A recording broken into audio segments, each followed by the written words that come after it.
Alright, so basically the way this fight works is you're going to see this fight here as myself. I'm the lovely Bard right here. Most wonderful class in the game because it's ridiculously fun. Anyway, when you start, basically all the melee goes up.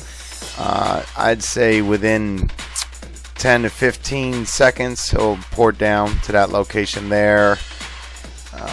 The biggest thing with this fight is you've got to realize is placement of everybody. Everybody's got to spread out this whole entire fight. He'll throw little crystals out at people.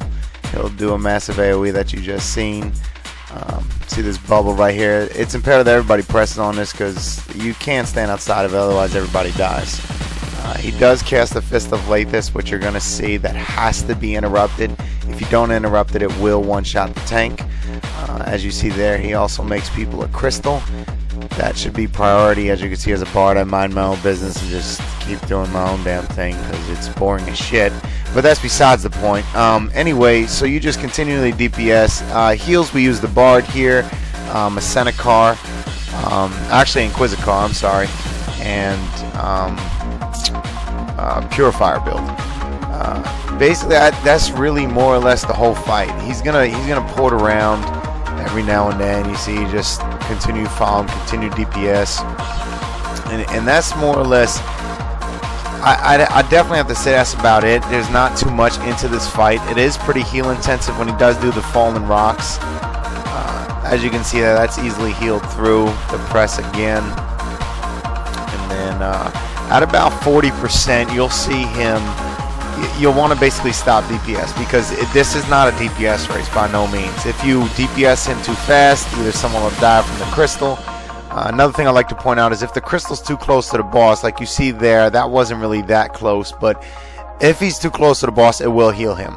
Is it a big thing? If your DPS is good enough, no, it's not. It's very minuscule, the healing. It could probably benefit you in some allocations if your DPS is higher than what it should be. I wouldn't even say you really need a Bard here. You could probably do it with a Chloro as well. I really like Barding because it's fun and it adds a spice to it. As you can see here, he goes up in the air. Once he goes up in the air, he's going to call someone's name. We all basically stack on that. These two little ads are going to come out, and this is really heal intensive right here. As you can see, the health. Basically, you know, if you're a Bard, you're spamming your Coda Restoration. If you're, you know, Chloro, you really can't spam anything. You hit your Flourish, and then basically you spread all out again. It's a rinse and repeat. It's very repetitive. At this point, he takes more damage. But as you can see, I think at about 40% we stop DPS. 43%. Once you stop DPS, he's going to do his little port thing again. These little crystals come out. You kill the left one, as you can see. This one that I'm playing my little loot at. You kill that one first. If you stand inside the crystal, you do more DPS. For the achievement, you want to basically spread DPS out between the three and kill them all within 10 seconds of each other. Sorry about my stuttering problem. I have issues sometimes. Anyway, so you know, you essentially kill the left one, then the middle one, then the right one. He can force you to press here. We've never seen it, probably because we DPS the idols down fast enough. I don't know. Once you do that, you focus back DPS on him again with the AoE heals there.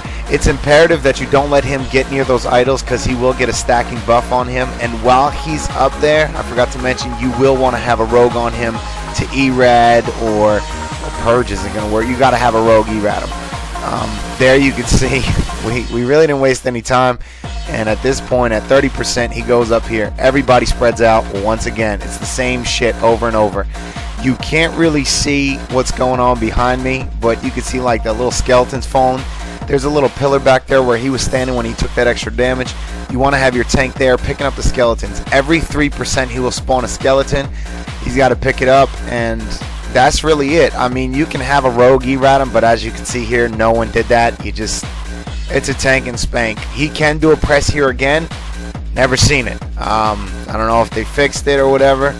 It's not a difficult fight. I actually think someone dies in this video. I might be incorrect, but as you can see, the DPS is high enough. I don't run a DPS meter because I like my, you know, UI nice and clean and not so clunky. But that's more or less it. Any questions? I don't know, post some comments. KilledParanormal.com. Thanks for watching.